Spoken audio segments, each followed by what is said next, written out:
You're listening to The Secrets of Sacred Art, where we unearth the hidden treasures, history, and deeper meanings in religious and sacred art.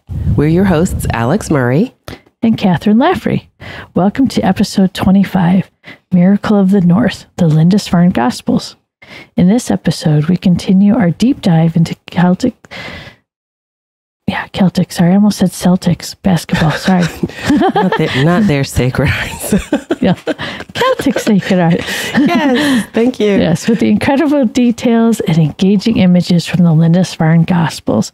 We'll show you how connected the monks on the far northern islands off the coast of England and Scotland were to their fellow religious in Rome and the Holy Land. Please follow The Secrets of Art on Apple Podcasts, Spotify, or your favorite app. For a fuller experience, you can join us on the SQPN YouTube channel, where you can see all the images we're discussing on the show. You can also find us on social media at facebook.com/StarQuestMedia, on X at SQPN, or on Instagram at StarQuest Network. And that's Secrets of Sacred Arts. You said Sacred Arts. But it's like, That's okay. Yeah. It's been, if only people knew how much effort it was today to just get this podcast going. So yeah, a couple St. Michael prayers and some help from a very IT savvy husband, and we are recording. Yay. Yes. So you have, this is an amazing, the effort behind this one was quite a lot today, but anyway, we're glad to be here. We're so glad to be here because this is again a subject that you and I could just spend days and days and days talking about, and we have. And I'd say all those hurdles let us know how important this is. Yes, exactly. Yes. This is stuff that we really feel very passionate about, and we want to share it with everyone. We will go to the ends of the earth, just like the monks, to get this podcast to our viewers and listeners. So there you go. Yes. So one of the reasons that I am so pleased that we can share this wonderful manuscript with our listeners and viewers is it gives us an opportunity to give voice to something that we both have found a little bit frustrating and annoying about Celtic sacred art. In particular, as I've said in the past, people have really strong feelings about the Irish saints, Celtic art. Who's connected with it? Like, whose is it? Do you know what I mean? And it's like they think that was too far away for anyone to be connected to Rome. Yeah, they do. And you know what? There's so much in the art that shows that's not true. Mm-hmm. They were Catholic. They were connected to Rome. They had strong connections to Rome, and we see that not only through the text of these manuscripts, but also through the art. And I think in some ways the art shows it even more strongly. And so that's what we're going to do today. We're going to show people how closely tied these Irish monks were, not only to Rome, but to the Holy Land and to the saints that had come before them. And along with the saints that were right there in Britain, who were being formed, I guess, ready to go to heaven.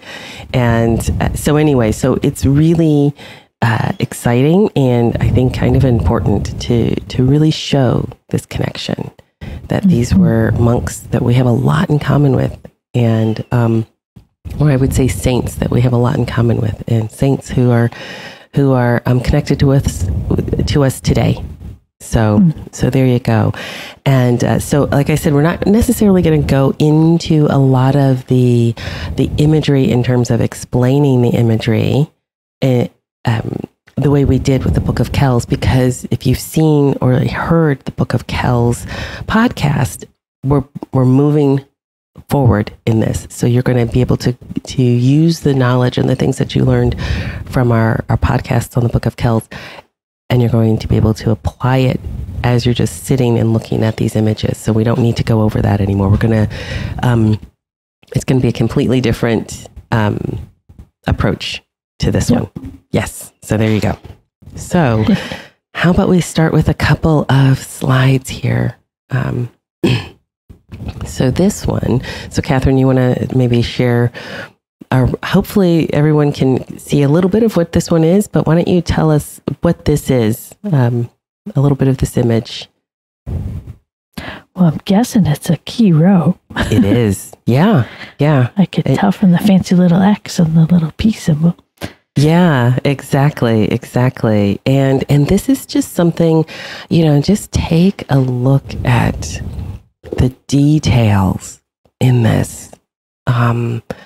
Yes, close. thank you. Absolutely. Yeah. And you know what? The more you look, the more you see. That's what I love about it. So inside the X of the Chi-Rho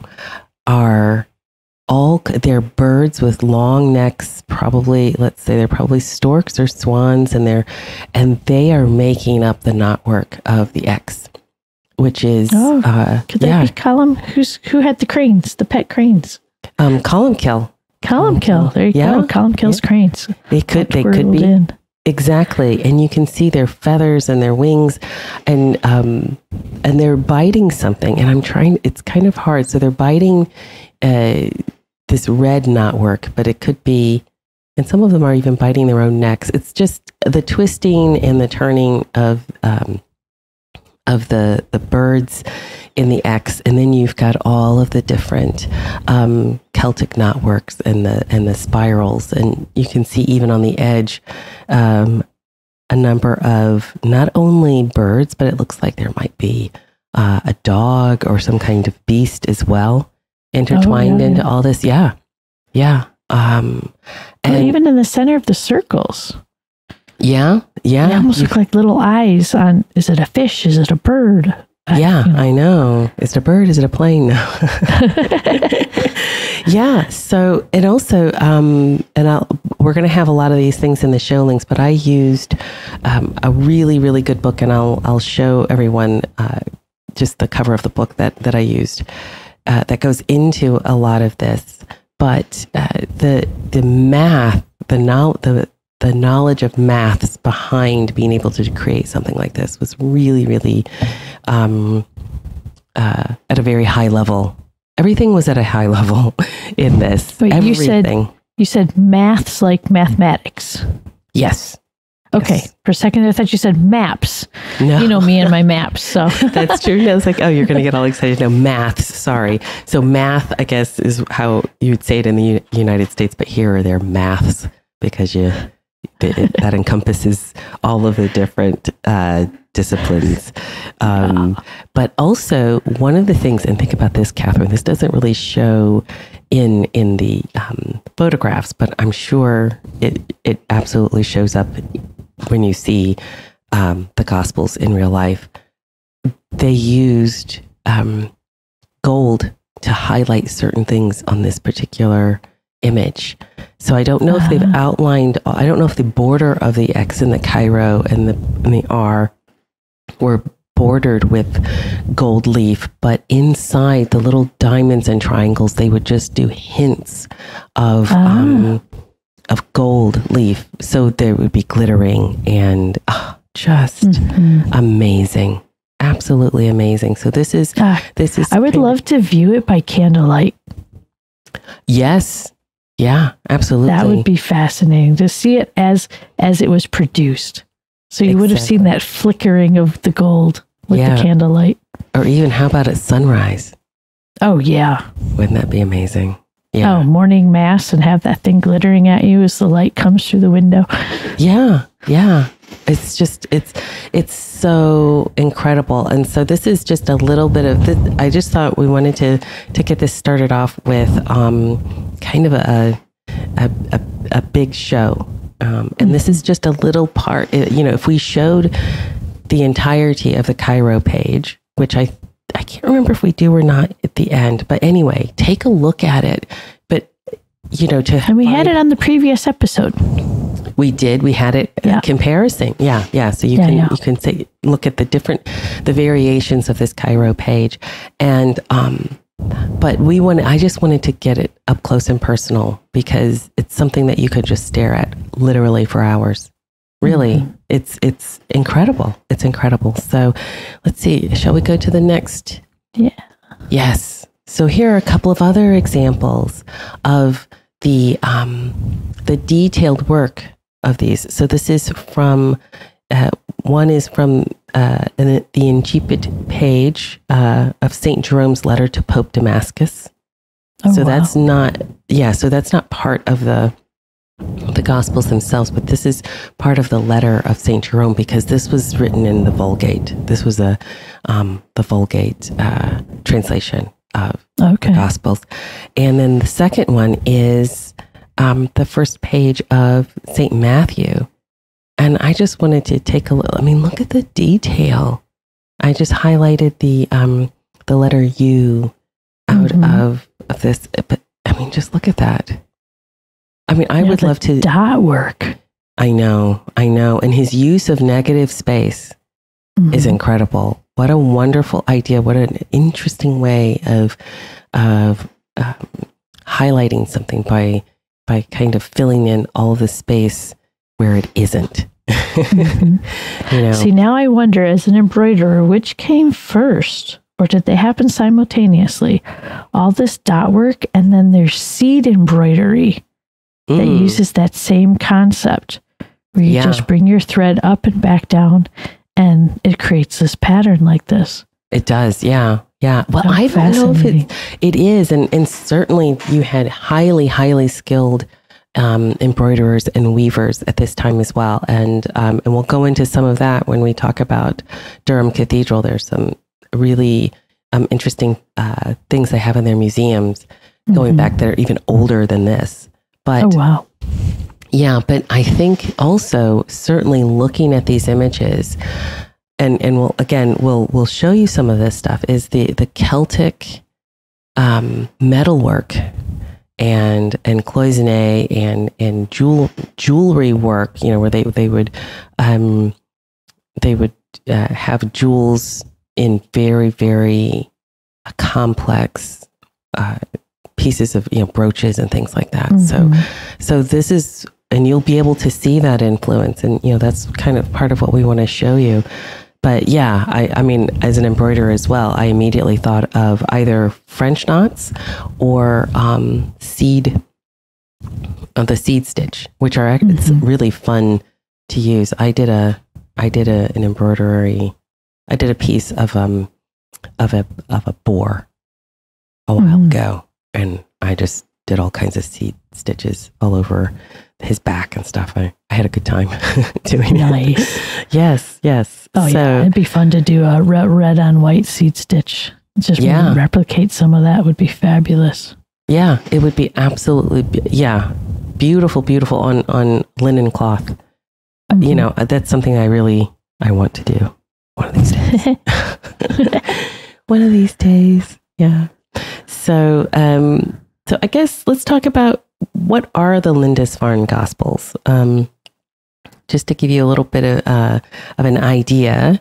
So they were created in the 8th century. And if we go to, I guess, if you want to just, there we go. So this is our little timeline. I used it for the Book of Kells. I highlighted the Book of Kells last time just to give us an idea of where you are in in the chronological time here.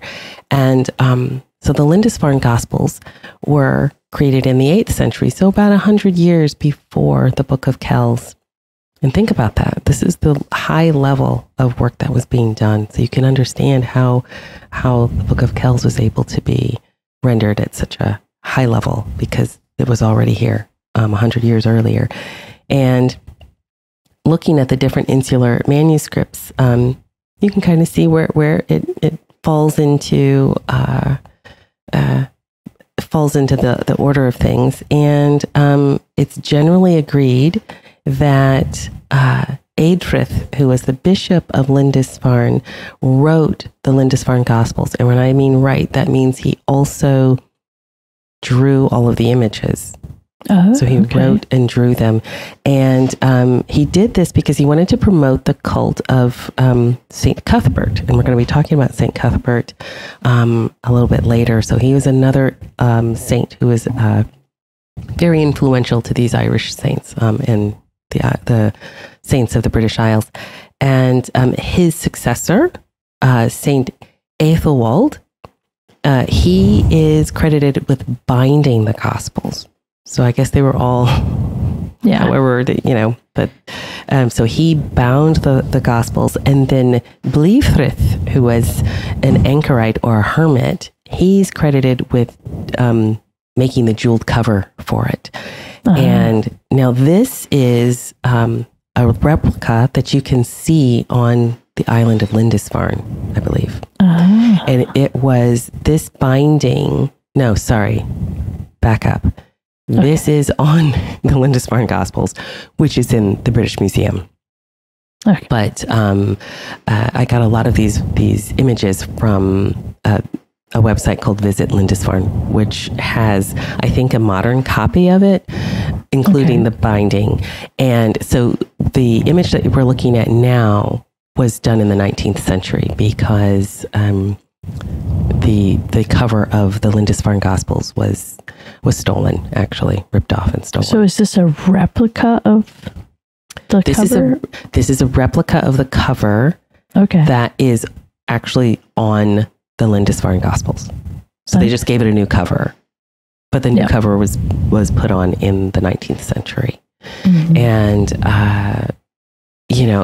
but it actually is almost complete. I think it's, unlike the Book of Kells, which has some major pages missing, this one I think has almost all of the pages of the four Gospels. Yeah. Yeah. What's fascinating is the jewel work on the cover. Yeah. What a lot of people don't know is that's also functional. Okay. So when the book is laid open, those jewels actually keep the book elevated. So the larger stones help to protect the more detailed work underneath. Yes. There you go. Yeah. So beauty, function and form working perfectly together. Yeah. See, you can do it. Yeah. So the whole reason we kind of have all this information about who wrote it, who bound it, who made the cover is because there is something called a colophon at the end of the book. And if you want to go to the next slide, we have, so this is the colophon.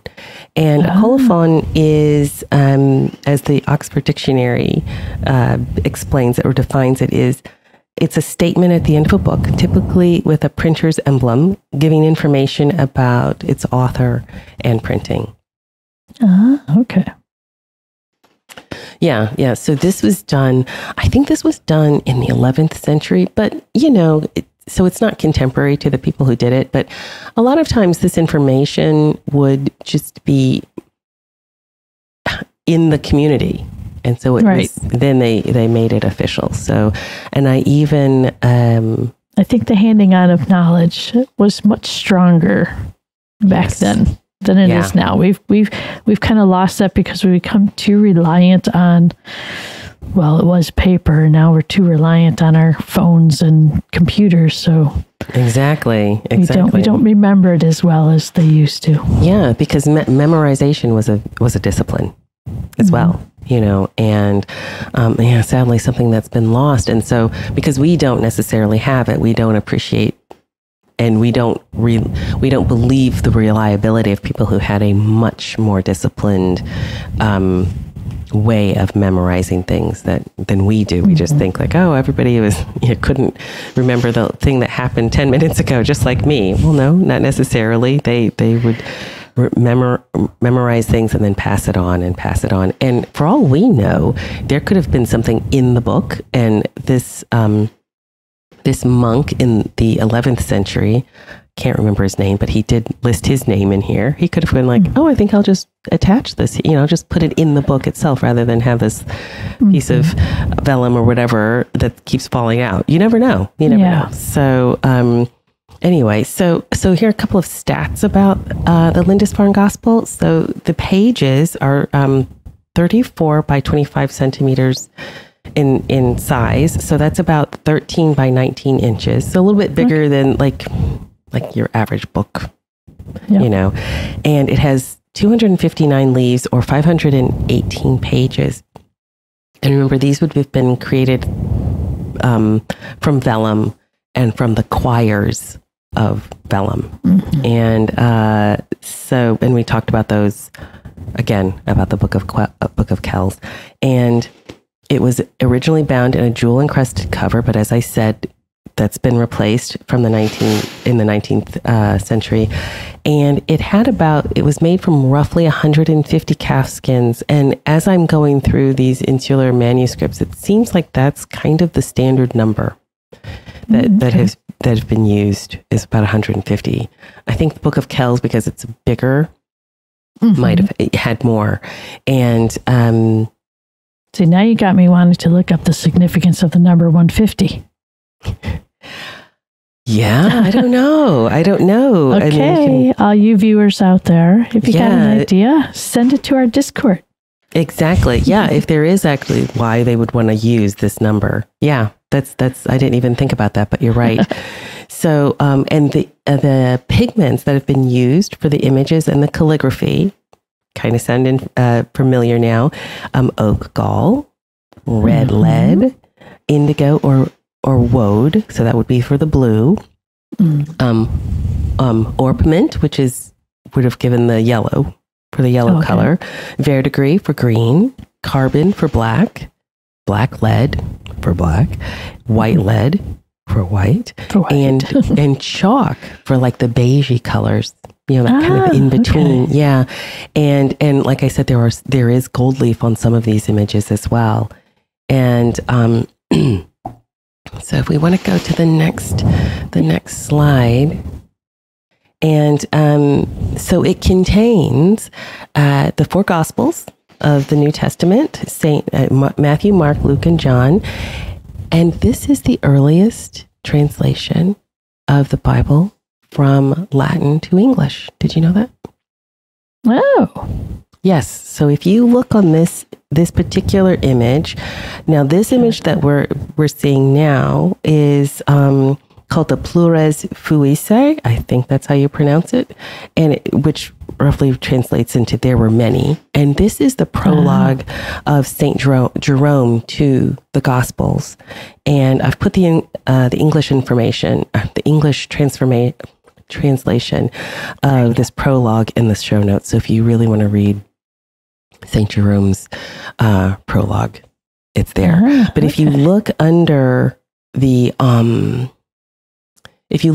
Latin writing, you can see the English translation, and it's an English translation into Old English. Oh, okay. So this is the earliest, the earliest translation into English of the Vulgate.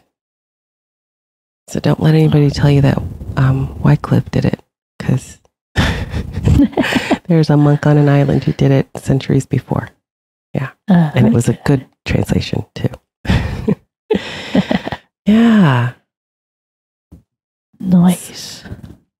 Yeah. So, do you know what? I'm going to do this before we get too into it, and I forget to thank all of our patrons. So do you want to thank them, or shall I thank? I think I'll thank our patrons. Okay, I please like thanking our patrons. Exactly. Yeah. Yes.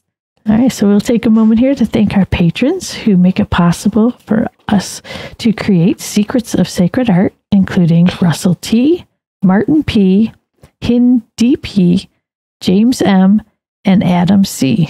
Their generous donations at sqpn.com/give make it possible for us to continue the Secrets of Sacred Art and all the shows on StarQuest. You can join them by visiting sqpn.com/give. Yes. Thank you so much, patrons. And I think, Kathryn, if we can, I just wanted to take a moment as well. We have so much fun doing the research on this. One of the things that I really relied on in this, and again, it's all going to be in the show links, but this is something, I don't know if you can see it. I want to recommend this book, The Lindisfarne Gospels, Art, History, and Inspiration. And it is, it's by Eleanor Jackson, and it's the British Library official guide. And I have to say something, when I was doing this research, very sadly, we always try to find the highest resolution photographs and images for our viewers that we can. And I knew that the British Library I think it had taken like 3 years. They had digitized their entire collection. And I'm talking about a couple of months after they had put it online, they got hacked. And everything is gone. You're talking about how reliant we are on the digital world. Yep. So I really struggled to find some high resolution images because sadly, if you go onto the British Library page, they kind of explain what has happened. Like apparently somebody was demanding a ransom. It was terrible. Yeah. And so they just don't have it anymore. I think they might have to like start all over again from, and the thing is taking some of these images, some of these books in their collection are incredibly fragile. And so to have to take them out again and handle them again, you just risk damaging them, even in an attempt to have this information more widely available. And so I wasn't able to get my images from there, but I did get this book, and I recommend this book. I have a link to it, but if you can see some of there we go. Nice. You can just spend all day getting lost in this. But what's really nice is you can see the Latin, you can see the English underneath it, and kind of spend some time trying to figure out the Latin and the Old English if you really don't have a lot of. I guess if you don't have a lot to do, but it's my excuse to. It's wonderful to look through and get ideas and just kind of soak in the beauty of it. But so kind of support. They've tried really hard. They've produced this wonderful book. It's lots of information, and they're just trying really hard to enable other people to have access to it. And unfortunately.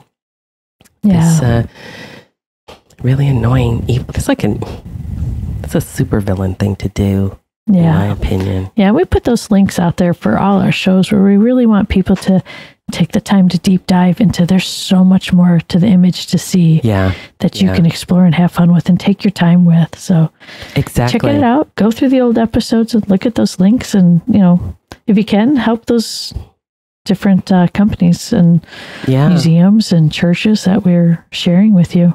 Yeah, who are working so hard to get these. This is the wonderful thing about technology, is that even though we were a little frustrated about it before we actually did the podcast, but the fact that we have the access to so many things is really wonderful. So take advantage of it. Yes. So there you go. I'll get off my soapbox now. Go on and start looking at. So let's take a look at the next slide. So what do we have now? So now we're going to talk about how is it that I can just boldly say these Irish monks had all kinds of connections with, all of Christendom and Rome and the Holy Land and all this stuff.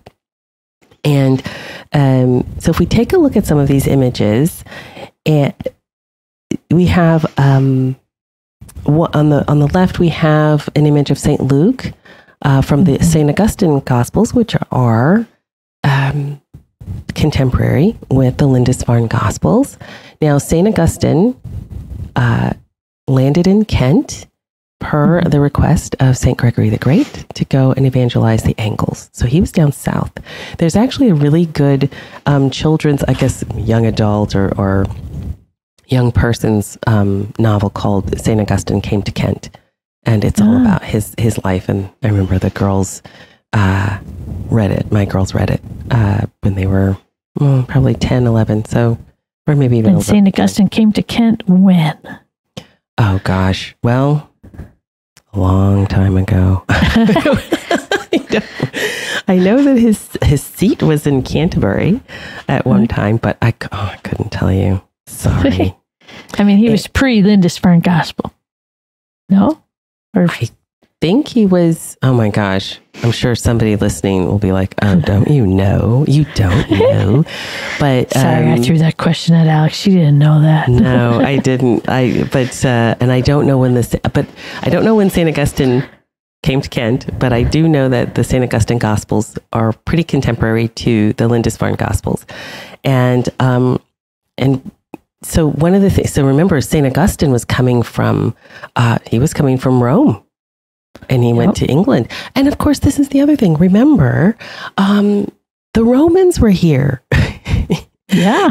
They were already, all of these lines of trade and they had routes to go back and forth. And even before the Romans came, these were called the Tin Islands by the Greeks, the ancient Greeks, because this is where they would come for tin. And the Phoenicians would come here as well. So they weren't isolated from Europe. They weren't isolated from the Holy Land. And Alex and I actually sat in the bathhouses, didn't we? We did. Oh, yeah. Oh, that's right. Yeah, where were we? Oh, gosh. Where were we? We were on Hadrian's Wall. That's right. That's right.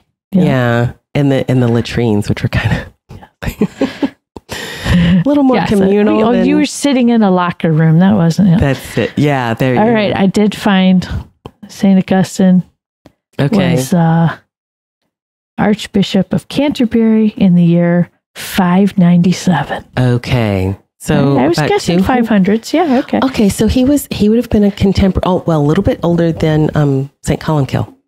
Okay. A little bit before St. Columkill. Yeah. So not, so we have these connections were already there, well established.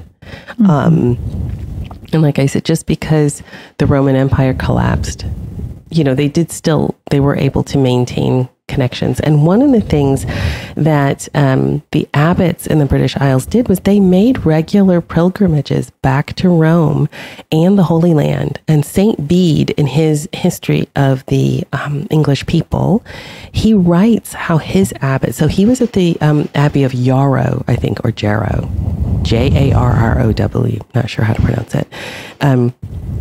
He writes about how his bishop, quote, brought back an innumerable abundance of books of every kind. So they were raised, And so here if we look at, so we've got, St. Bede telling us that there was travel to and from Rome.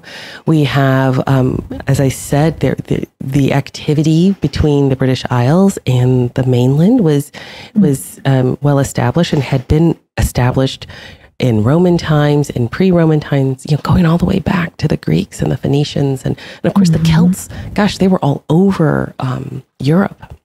Yep. But so if we look at these two images, we have one is of St. Luke on the left and one is of St. John the Evangelist on the right. So two different saints with their symbols above them. But if you look at the little cushion that they're sitting on. Yep. Look at their gesture. Look at their toga. It's interesting that St. John, drawn by Adrith, at Lindisfarne, he's wearing a Roman toga. He's got Roman, and look at his sandals, those very delicate little sandals. We can tell there's a lot of influence here between the two. And another, visually we can see there's a connection. These are not just made up, it's not just coincidental. And seeing these side by side reminds us of our interview with Daniel Mitsui, in the same way that he would take his cultural references and, take an image that was presented to him from the past and then reinvent it with his cultural influences and his drawing style. Yeah. You can see that's something that's been done throughout Christendom. Yeah, absolutely. And another thing I wanted to point out, which I didn't know it until I read it in this great little book about the Lindisfarne Gospels, is that the word for saint So Saint John the Evangelist, or Johannes, there, it is not Sanctus or Santo. It is the Greek word for saint or holy one, which is O Agios, I think. My apologies for my pronunciation. But yeah, so they are, and it's thought that they did that to kind of highlight the sacredness of the Greek language. Okay. Yeah. Nice. Yeah. I think that's just amazing. And let's take a look at a couple of other images. So we've got some more so this is another one, and I'm going to have to open up my book because I forgot to highlight the source. This is another. So we've got an image of who is? Oh my gosh, Kathryn. St. Matthew. St. Matthew. Thank you. Yeah, and so this is an image of St. Matthew on the left from the Lindisfarne Gospels, and then we have an image of Ezra from the Old Testament. And that comes from another. It's not a Gospels; it's a Codex, and it is the most complete. It's the oldest, most complete Bible. So it's all of the Old Testament and all of the New Testament. And I'm trying to. It was made in Yarrow again, and I'm looking, and I can't say the word because it's in Latin, and I can't remember it. It's in the. You know what? It's in the show notes. Okay. Sorry. Instead of, if I can kind of find it, I'm just trying to very quietly turn these pages. Yeah. Oh, wow. Sorry. Wow. Alex is looking that up. I did look up 150. Okay. Why does that always sound so familiar? And Alex, we both really should have known this one. Okay. I mean, there are 150 Psalms. Do you know what? Amazing. There you go. That's so, and they would and be like praying all 150 Psalms, and well, there you go. Wow. I'm sure there's no coincidence in that. Thank you. That's so cool. Yeah, that totally makes sense. I was like, why does that keep sounding familiar? Yeah, because that's why we're here, to keep learning. Exactly. Right? And hopefully, do you know what? And I'm sure there is somebody listening going, that probably like immediately came to their head. So you'll have to let us know if it did. So the second image here of Ezra is from the Codex Amiantinus. And that was made at Wearmouth and Yarrow before 716. So it's a little bit older, but you can look at the two, and they're very clearly. The Lindisfarne Gospels is very clearly taking inspiration from that image. Now, the one on the right has a little more depth, a little more detail, but what Eadfrith has done with this is he's drawn elements out of that beautifully. And I love the curtain on this one. I just love how it's, and you know what? And we think about curtains, right? Like, is that, for whatever reason, I always, think about people a long time ago having curtains, but yeah, of course you'd want to have curtains if you're a person. You want to stay warm. Some warm and have a little bit of privacy. Yeah. So, and again, you can I have to say, I love that cupboard full of manuscripts in the other one. Yeah. That's something you don't see very often. And that's just fabulous. That's true. And that it makes sense that image is from a codex. Was it codex or was it a codex? And it's huge. Yeah. It's huge. It's like I think it weighs like 75 pounds. Oh my goodness. Yeah. Yeah. Nice. It's amazing. It's amazing. And no, you're right. And it was probably this little bookshelf that's there, or a little cupboard. It could have been something from real life, something that could have been in the monastery. And so now we have proof. So here we go. So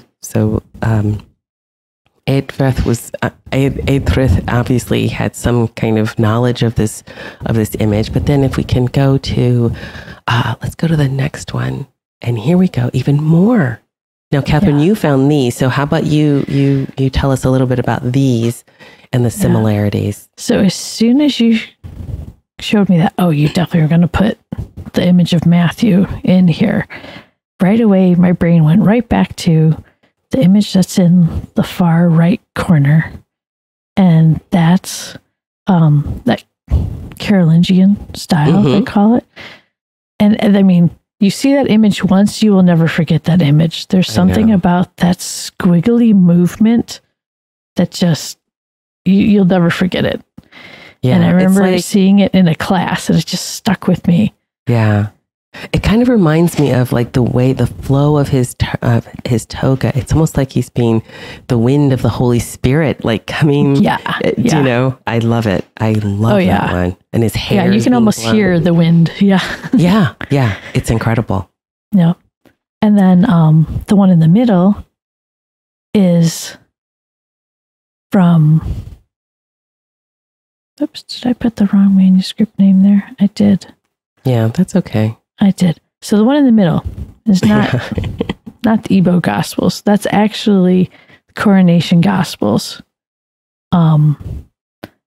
Very different style, more refined, a little more Roman looking. Would be the best way That's to what I was describe thinking. it. It looks almost like a Roman fresco. Yes. Yeah. So I mean, that's from a book of the Gospels that was so treasured that I think Charlemagne was buried with it, sitting upright, holding it.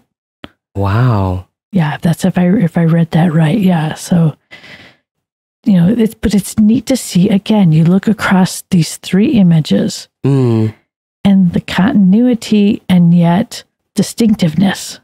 Yes. Yeah. Each evangelizing to the area that they were created. Yeah. Yeah. And it's also, I'm looking at, it makes you think about how people understand body gestures and poses. You know, this is clearly, you know, that is consistent as well. And you could go, well, it's just kind of a way to show someone sitting down and studying. But, you know, I think one foot in front of the other, it just beautifully shows, you know, visually, it's very pleasing to look at that. But also it suggests movement. It suggests walking, taking the gospel forward. The way the feet are, they could almost just stand up and walk. And I think that might be part of the message they're trying to convey as well. But those are gorgeous images. And I thought it was fascinating in the two on the farthest out. So the one from Lindisfarne and the one from, is it Ebo?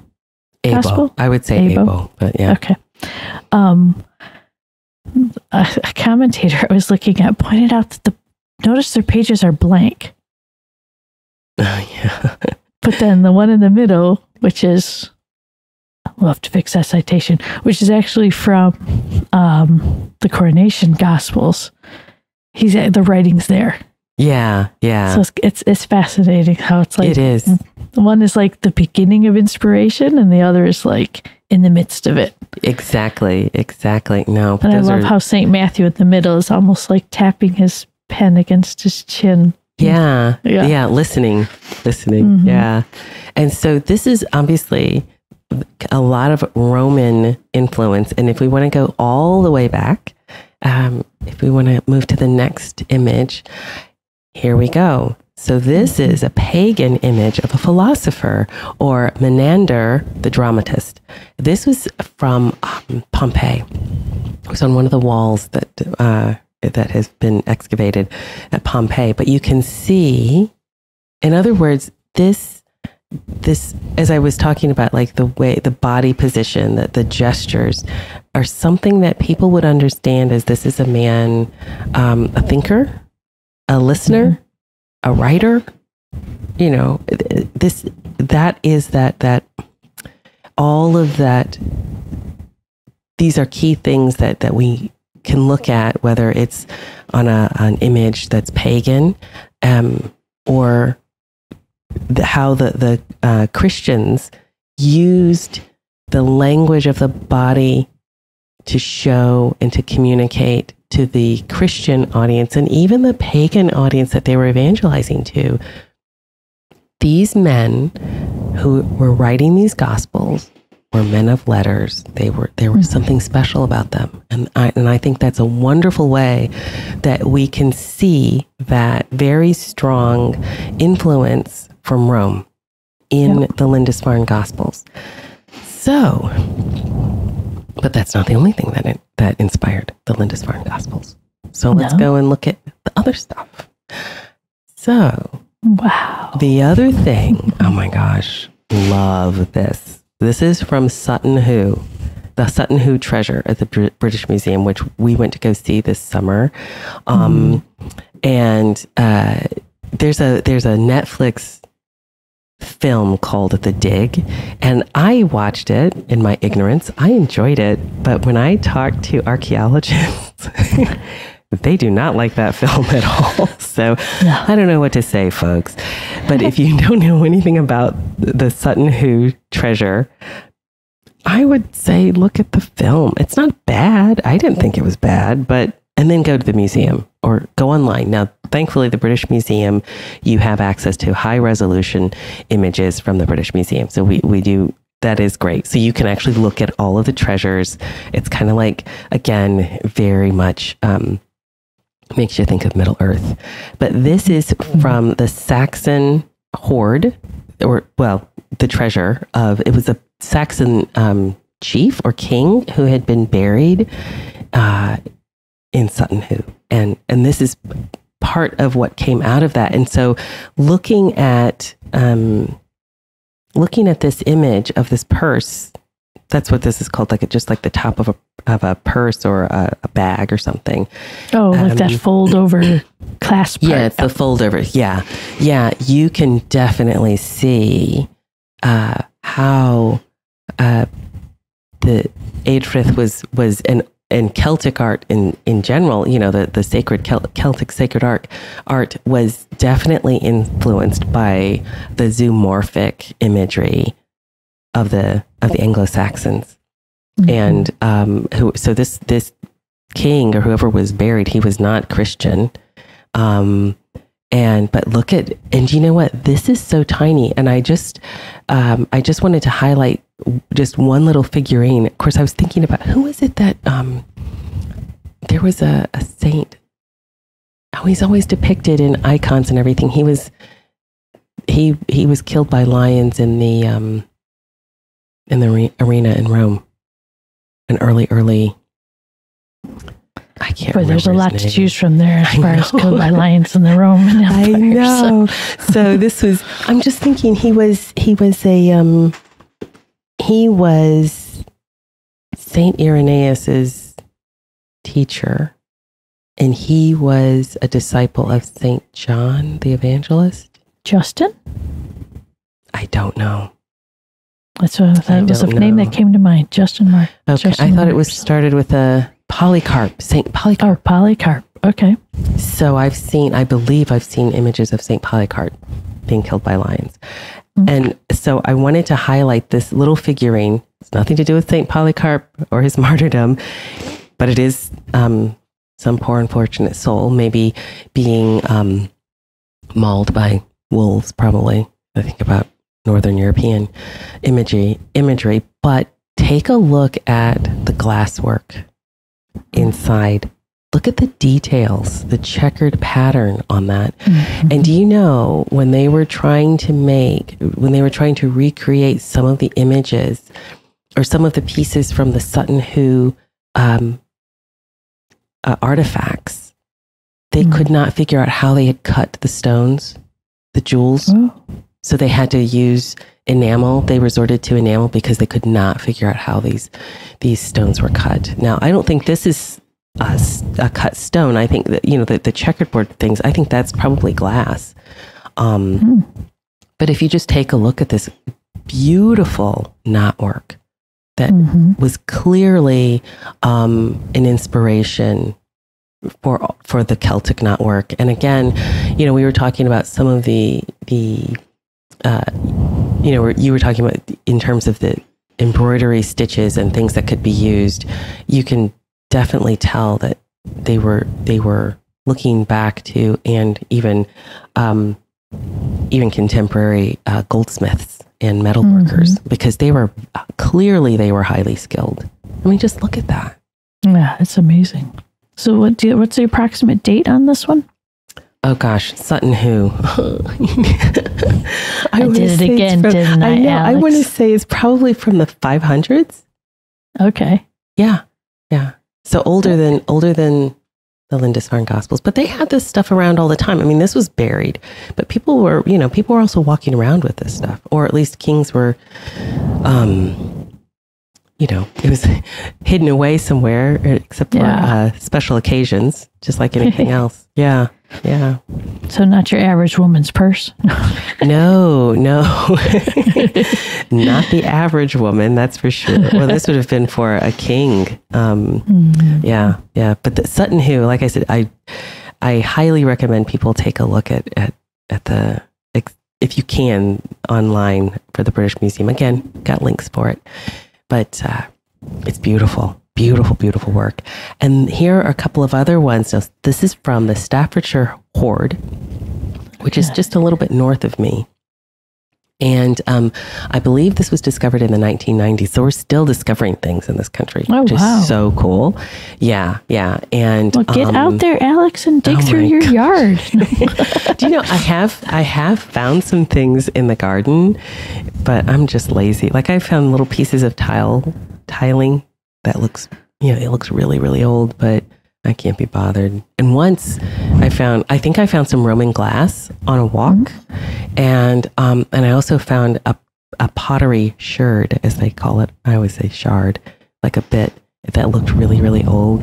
But my problem is I'm like, oh, I don't care. I don't want to bring it back. So I just tossed it, let somebody else find it. Somebody who knows what they're doing can bring it in.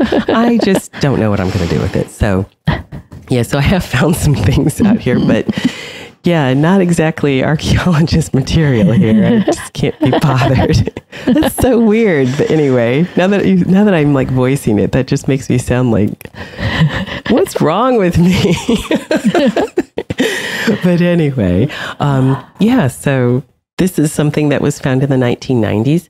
Again, I've seen this, lots of tiny little pieces. I mean, this is a sword pommel, so this is bigger. But some of the pieces from the Staffordshire Hoard is like teeny, tiny, and it's highly decorated. Highly decorated, yeah. So take a look at this. And then the Harford Farm brooch, which... Wow. I know. Again, both of them are Saxon. Beautiful. They were just masters at metalwork. They really were. And I must say, it's kind of funny looking at the pommel from the left side to the right side. It's like the left side of it looks so perfectly like arranged, and then it gets to the right side and it gets a little out of control. It does, yeah. So it's like, makes me feel better sometimes when I try to do something decorative and it's not perfectly symmetrical. Exactly, yeah. But yeah, you're right. And it just kind of still beautiful. Apart. It is. I like to think maybe he started from the right and moved to the left. As he got moved further to the left, he got better. Yeah. Oh yeah. Been there, done that. Yeah. Exactly. Haven't we all? Yeah. So we've got those two examples. And then if you want to go to the next, but okay. So now I thought I would bring in, here we go. We have the full image of the Cairo page, but, just looking at those little tiny dots, as we were talking about, in that negative space, it just reminded me of that beautiful knotwork on that pommel. So clearly, so when you look at some of this Saxon and Celtic imagery, metalwork, and you look at the Cairo page here, clearly, they had access to this stuff. They were looking at, maybe things that have been lost, melted down, who knows, gone forever, but thankfully not, because we've got the Lindisfarne Gospels. So, yeah. And I think we have a couple of other images here. Here's another one. So this is something else. Again, this is way, way pre-Christian. This is going back to the Iron Age. Oh, wow. Yeah. And there was the Latene culture, which was all over Northern Europe, the Baltic region. They were Celts, and this Battersea shield. So I did put the date there, 350 to 50 BC. So I was thinking about you there, Kathryn. Good job, Alix. So you can see the beautiful circular design, all of these spirals within spirals.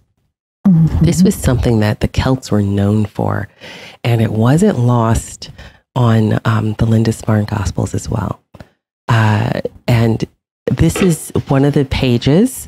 This is called a carpet page because it kind of looks like a carpet.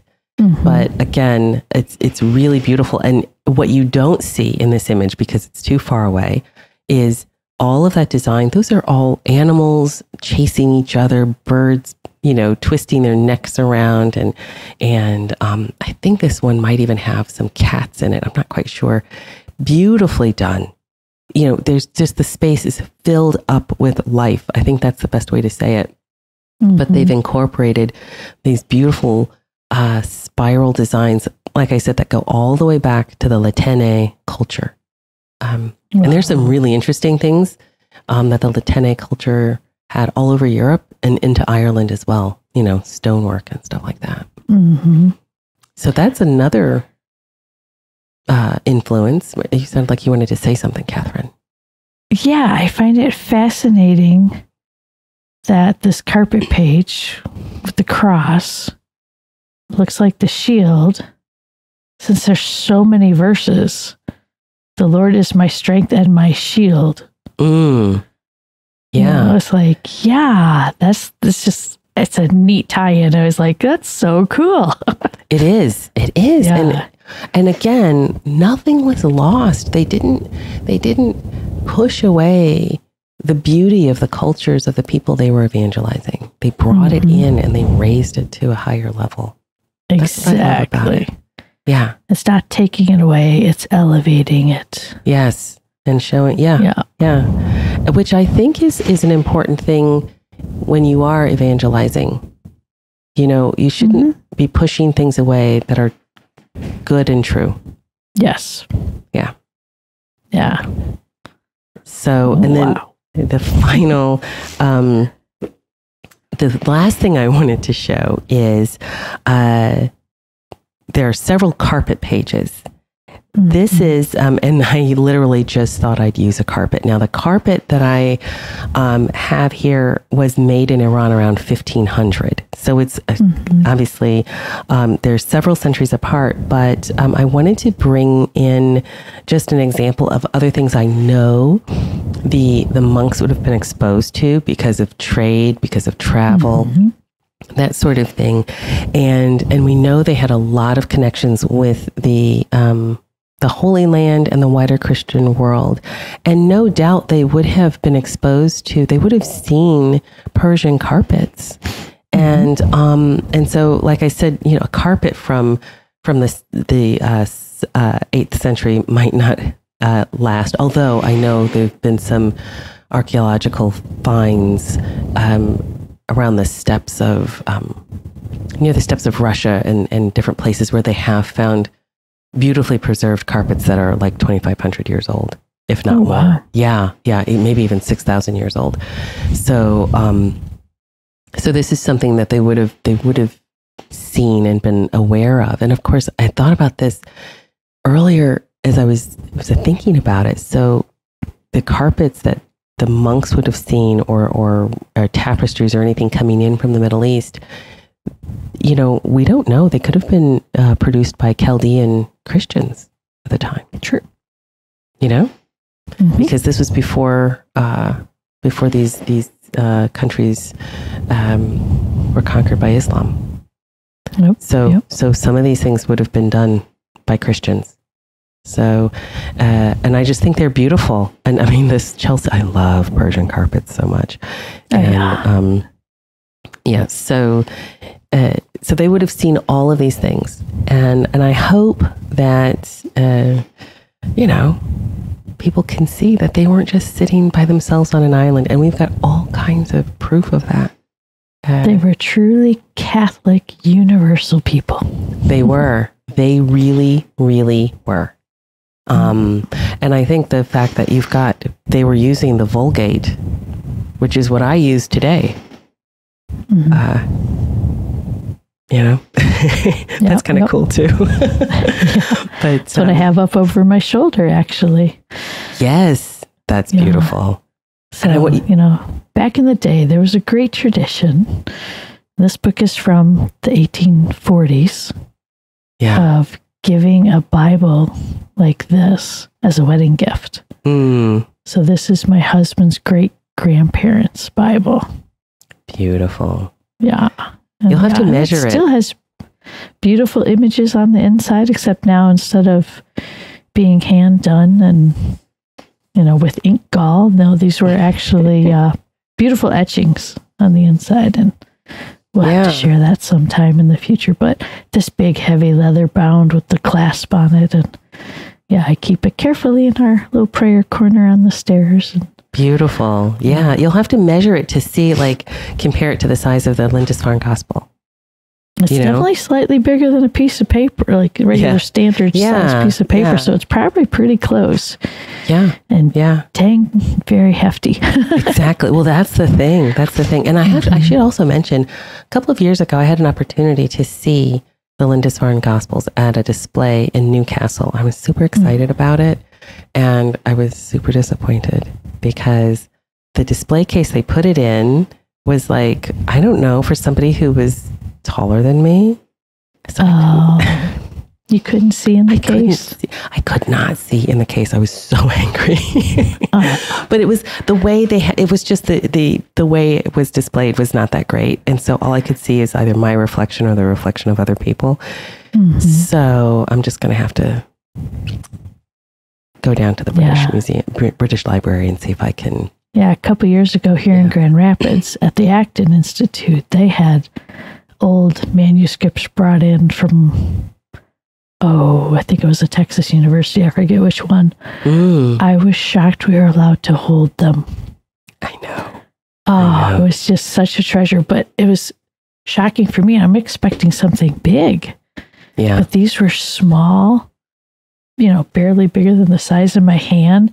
And then to open them up and see the teeny tiny print, I'm like, very personal. How did they do that? So clean and precise. It was beautiful. Were they made on vellum or was it paper? Do you remember? I couldn't tell. I wasn't sure.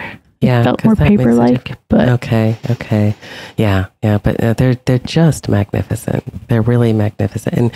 And the Lindisfarne Gospels. I had a really interesting conversation up at Durham Cathedral when I was buying this book, and just a nice conversation with a very sweet lady in the gift shop, and she said, "Oh yeah, we used to have the Lindisfarne Gospels for hundreds of years, but the British Museum took them." And I said, "Yeah, that's really interesting because I'm Catholic and I'm walking around this cathedral."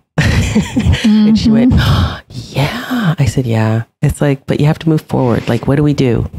Yep. We can be all bitter about the past, which I'm happy to be at times. But Alix is known for a good rant on stolen objects. There you go. Yeah. Stolen property.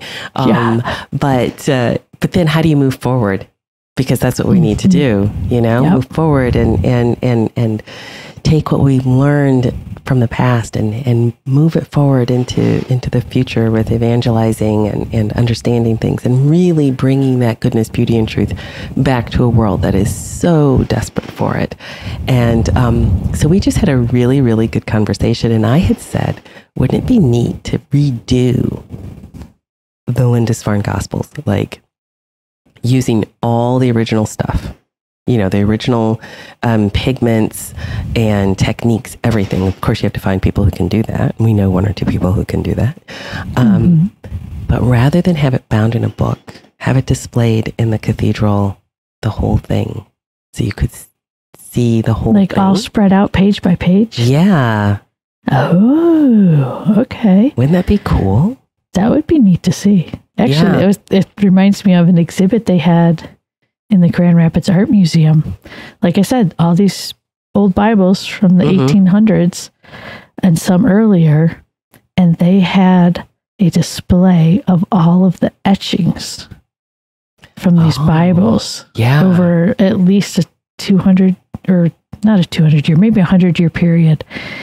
And wow, it was incredible to see them all laid out and framed. But at the same time, knowing what I had at home, I went, they ripped that out of a Bible. Yeah. Well, this is the thing. Well, sometimes if the Bibles were damaged or something, but